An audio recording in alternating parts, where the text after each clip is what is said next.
आकांक्षा ने चहकते हुए अपने मायके में प्रवेश किया और सबसे पहले वह अपनी नई नवेली भाभी पारुल से मिली। हेलो भाभी, कैसी हो? अच्छी हूँ दीदी, एक फीकी सी मुस्कान फेंककर पारुल ने कहा और आकांक्षा के हाथ की अटैची अपने हाथ में लेते हुए धीरे से बोली, आप सफ़र में थक गई होंगी, पहले चलकर थोड़ा आराम कर लीजिए, तब तक मैं आपके लिए चाय नाश्ता लेकर आती हूँ। आकांक्षा को बड़ा अटपटा सा लगा। 2 ही महीने तो शादी के हुए हैं। पारुल का चमकता चेहरा एकदम बूझ सा गया है। आकांक्षा अपनी माँ से मिली तो माँ उसे गले से लिपटाते हुए बोली, अरे इतनी बड़ी अटैची लाने की क्या ज़रूरत थी? मैंने तुझसे कहा था कि अब यहाँ साड़ियों की कोई कमी नहीं है, लेकिन फिर भी तू इतना सामान अटैची में लेकर आ गई। लेकिन माँ, साड़ियाँ तो मिल जाएंगी, पर ब्लाउज कहाँ से लाऊंगी? कहाँ पतली दुबली भाभी और कहाँ बुलडोजर जैसी मैं? आकांक्षा ने कहा, केवल काला और सफ़ेद ब्लाउज ले आती तो काम चल जाता। माँ ने उसे जवाब दिया, अरे ऐसे भी कहीं काम चल पाता है? बाथरूम में साबुन तौलियाँ रखते हुए पारुल ने कटाक्ष किया था। आकांक्षा के मन में कुछ चुभा जरूर, लेकिन उस समय वह हंसकर टाल गई और हाथ मुंह धोकर थोड़ा आराम करने बैठ गई। थोड़ी देर बाद पारुल ने नाश्ता लगा दिया, पर आकांक्षा बार बार यही अनुभव कर रही थी कि पारुल जो कुछ भी कर रही है उसके साथ महज एक औपचारिकता ही है, उसमें कहीं भी अपनापन नहीं है। तभी आकांक्षा को कुछ याद आया। बोली, देखो तो भाभी, तुम्हारे लिए क्या लाई हूँ। आकांक्षा ने एक खूबसूरत सा बैग पारुल को थमाते हुए कहा। पारुल ने उचटती नज़र से उसे देखा और माँ की ओर बढ़ा दिया।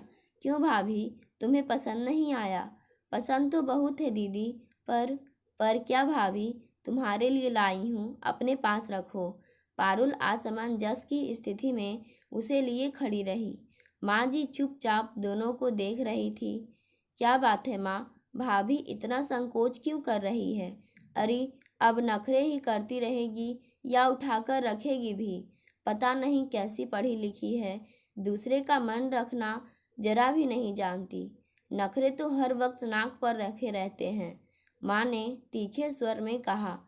माँ, भाभी से ऐसे क्यों कह रही हो? नई नई है, आपकी आज्ञा के बिना कुछ लेते संकोच होता होगा। आकांक्षा का अपनापन पाकर पारुल के अंदर कुछ पिघलने लगा।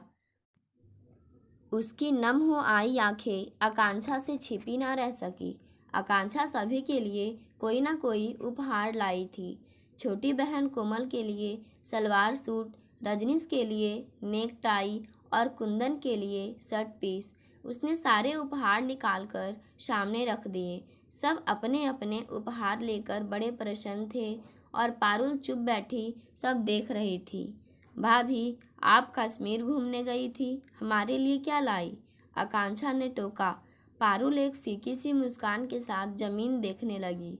भला क्या उत्तर दे? तभी कुंदन ने कहा, दीदी, भाभी जो उपहार लाई थी वे तो माँ के पास है, अब माँ ही आपको दिखाएंगी। कुंदन, तू बहुत बोलने लगा है, माँ ने झिड़का। इसमें डांटने की क्या बात है माँ, कुंदन ठीक ही तो कह रहा है। रजनीश ने समर्थन किया। अब तू भी बहू का पक्ष लेने लगा। माँ का जुबान में कड़वाहट घुल गई। आकांक्षा, तुम ही बताओ कि इसमें पक्ष लेने की बात कहाँ से आ गई? एक छोटी सी बात सीधे शब्दों में कही है। पता नहीं माँ को क्या हो गया है, जब से शादी हुई है जरा भी बोलता हूँ तो कहती है कि मैं पारुल का पक्ष लेता हूँ। स्थिति विस्फोटक हो इससे पहले ही पारुल उठकर अपने कमरे में चली गई। आंसू बहे इससे पहले ही उसने आंचल से आंखें पोंछ डाली। मन ही मन पारुल सोचने लगी कि अभी तो गृहस्थ जीवन शुरू हुआ है, अभी से यह हाल है तो आगे क्या होगा। जिस तरह आकांक्षा अपने भाई बहनों के लिए उपहार लाई है, उसी तरह पारुल भी सबके लिए उपहार लाई थी। अपने इकलौते भाई मनीष के लिए टी शर्ट और अपनी मम्मी के लिए शाल कितने मन से खरीदी थी। पापा का सिगरेट केस कितना खूबसूरत था। चलते समय पापा ने 2000 रुपये चुपचाप पर्स में डाल दिए थे। उनकी लाडली घूमने जो जा रही थी। मम्मी पापा और मनीष उपहार देखकर कितने खुश होंगे, इसकी कल्पना से वह बेहद खुश थी। आकांक्षा, कोमल, माँ जी तथा कुंदन के लिए भी पारुल कितने अच्छे उपहार लाई थी। रजनीश ने स्वयं उसके लिए सच्चे मोतियों की माला खरीदी थी और वह कश्मीरी कुर्ता जिसे पहनकर उसने फ़ोटो खिंचवाई थी।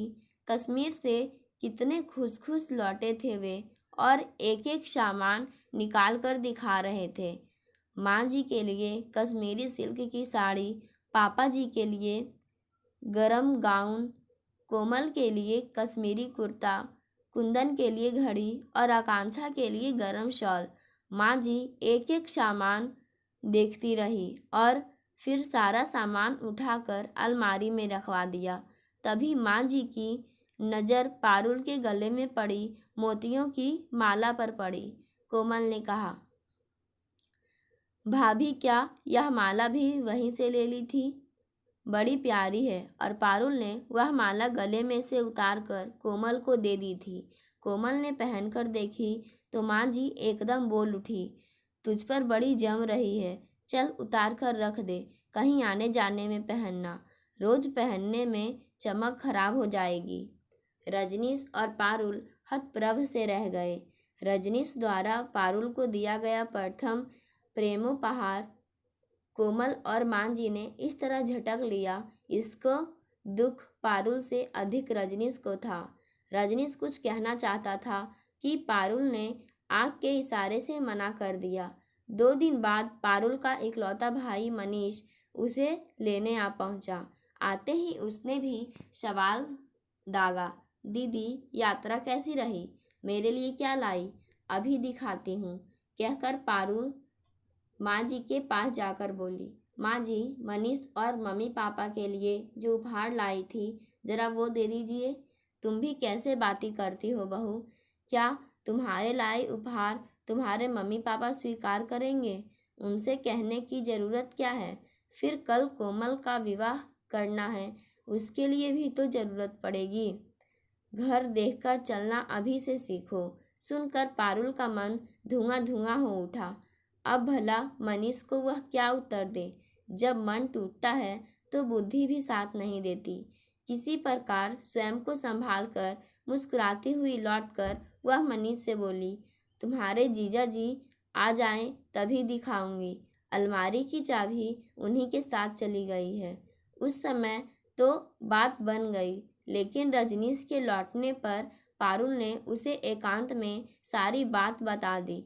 माँ से मिन्नत करके किसी प्रकार रजनीश केवल मनीष की टी-शर्ट ही निकलवा पाया, लेकिन इसके लिए उसे क्या कुछ सुनना नहीं पड़ा।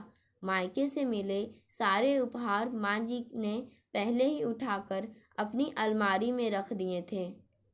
पारुल को अब पूरा यकीन हो गया था कि वह दोबारा उन उपहारों की झलक भी नहीं देख पाएगी। शादी के बाद पारुल के रिश्तेदारों से जो साड़ियाँ मिली वे सब माँ जी ने उठाकर रख ली और अब स्वयं कहीं पड़ोस में भी जाती तो पारुल की ही साड़ी पहनकर जाती। कोमल ने अपनी पुरानी घड़ी छोड़कर पारुल की नई घड़ी बांधनी शुरू कर दी थी। पारुल का मन बड़ा दुखता, लेकिन वह मौन रह जाती। कितने मन से उसने सारा सामान खरीदा था। समझता रजनीश भी था, पर माँ और बहन से कैसे कुछ कह सकता था। क्या हो रहा है भाभी? आकांक्षा की आवाज़ सुन पारुल वर्तमान में लौट आई। कुछ नहीं, आओ बैठो दीदी। भाभी तुम्हारा कमरा तुम्हारी ही तरह उखड़ा उखड़ा लग रहा है, रौनक नहीं लगती। देखो यहाँ साइड लैंप रखो, इस जगह 2 in 1 और यहाँ पर मोर वाली पेंटिंग टांगना। अच्छा बताओ तुम्हारा सामान कहाँ है, कमरा मैं ठीक कर दूँ? रजनीश को तो कुछ होश रहता नहीं और कोमल को तमीज़ नहीं।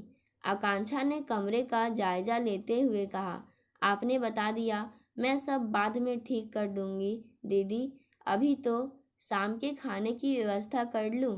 पारुल ने उठते हुए कहा। शाम का खाना हम सब बाहर खाएंगे, मैंने माँ से कह दिया है। माँ अपना और बाबूजी का खाना बना लेंगी। नहीं नहीं, यह तो गलत होगा कि माँ जी अपने लिए खाना बनाएंगी, मैं बना देती हूँ। नहीं भाभी, कुछ भी गलत नहीं होगा। तुम नहीं जानती कि कितनी मुश्किल से एक दिन के लिए आई हूँ। मैं तुमसे बातें करना चाहती हूँ और तुम भाग जाना चाहती हो। सही बताओ, क्या बात है? मुंह क्यों उतरा रहता है? मैं जब से आई हूँ कुछ गड़बड़ अनुभव कर रही हूँ। रजनीश भी उखड़ा उखड़ा लग रहा है। आखिर बात क्या है? मैं समझ नहीं पा रही हूँ। कुछ भी तो नहीं दीदी, आपको वहम हुआ है। सभी कुछ तो ठीक है। मुझसे झूठ मत बोलो भाभी, तुम्हारा चेहरा बहुत कुछ कह रहा है। अच्छा दिखाओ, भैया ने तुम्हें कश्मीर से क्या दिलाया? पारुल एक बार फिर संकोच से गढ़ गई। आकांक्षा को क्या जवाब दे? यदि कुछ कहा तो समझेगी कि मैं उनकी माँ की बुराई कर रही हूँ। पारुल ने फिर एक बार झूठ बोलने की कोशिश की। दिलाते क्या? बस घूम आए। मैं नहीं मानती, ऐसा कैसे हो सकता है? अच्छा चलो अपनी एल्बम दिखाओ। और पारुल ने एल्बम आकांक्षा को थमा दी। चित्र देखते देखते आकांक्षा एकदम चिहुक उठी। देखो भाभी, तुम्हारी चोरी पकड़ी गई। यही माला दिलाई थी ना भैया ने? अब तो पारुल के लिए झूठ बोलना मुश्किल हो गया। उसने धीरे धीरे मन की गांठें आकांक्षा के सामने खोल दी। आकांक्षा गंभीरता से सब सुनती रही। फिर पारुल की पीठ थपथपाती हुई बोली, चिंता मत करो, सब ठीक हो जाएगा। अब तुम बाहर चलने के लिए तैयार हो जाओ, रजनीश भी आता होगा। पारुल मन ही मन डर रही थी कि अब क्या होगा। वह सोचने लगी कि आकांक्षा से सब कहकर उसने ठीक किया या गलत। बाहर वह सबके साथ गई जरूर, लेकिन उसका मन जरा भी नहीं लगा। सभी चहक रहे थे, पर पारुल सबके बीच होकर भी अकेली बनी रही। लौटने के बाद सारी रात अजीब कस्म में बीती। रजनीश भी पारुल को परेशान देख रहा था। बार बार पूछने पर पारुल ने सिर दर्द का बहाना बना दिया। दूसरे दिन सुबह नाश्ते के बाद आकांक्षा ने कमरे में आकर कहा, भैया आज आपके दफ्तर की छुट्टी कर लो, मैटिनी शो देखने चलेंगे। उर्वशी में अच्छी फिल्म लगी है। सब जल्दी जल्दी काम से निपटे। पारुल भी पिक्चर जाने के लिए तैयार होने लगी। तभी कोमल ने आकर कहा, भाभी माँ ने कहा है आप यह माला पहनकर जाएंगी। और माला के साथ ही कोमल ने घड़ी भी ड्रेसिंग टेबल पर रख दी। पारुल को बड़ा आश्चर्य हुआ। रजनीश भी कुछ नहीं समझ पा रहा था। आखिर यह चमत्कार कैसे हुआ? सब पिक्चर देखने गए, लेकिन कोमल और माँ जी घर पर रह गए। पारुल और रजनीश पिक्चर देखकर लौटे तो जैसे उन्हें अपनी ही आंखों पर विश्वास नहीं हो रहा था। यह कमरा तो उनका अपना नहीं था। सब कुछ एकदम बदला बदला सा था। पारुल ने देखा आकांक्षा पीछे खड़ी मुस्कुरा रही है। पारुल को समझते देर न लगी कि यह सारा चमत्कार आकांक्षा दीदी की वजह से हुआ है। रजनीश कुछ समझा कुछ नहीं। शाम की ट्रेन से आकांक्षा को जाना था। सब तैयारियां हो चुकी थी। पारुल आकांक्षा के लिए चाय लेकर माँ जी के कमरे में जा रही थी। तभी उसने सुना आकांक्षा दीदी कह रही थी, माँ पारुल के साथ जो सलूक तुम करोगी वही सलूक वह तुम्हारे साथ करेगी तो तुम्हें बुरा लगेगा। वह अभी नई है, उसे अपना बनाने के लिए उसका कुछ छीनो मत, बल्कि उसे दो। और कोमल, तू भी भाभी की कोई चीज़ अपनी अलमारी में नहीं रखेगी। बात बात पर ताना देकर तुम भैया को भी खोना चाहती हो। जितनी गांठें तुमने लगाई है एक एक कर खोल दो, याद रहे फिर कोई गांठ न लगे। और पारुल चाय की ट्रे हाथ में लिए दरवाजे पर खड़ी आंसू बहा रही थी। दीदी आप जैसी ननद सबको मिले। चाय की ट्रे मेज पर रखकर पारुल ने आकांक्षा के पाँव छूने को हाथ बढ़ाए तो आकांक्षा ने उसे गले से लगा लिया। पाठकों, आज की कहानी यहीं समाप्त होती है। धन्यवाद।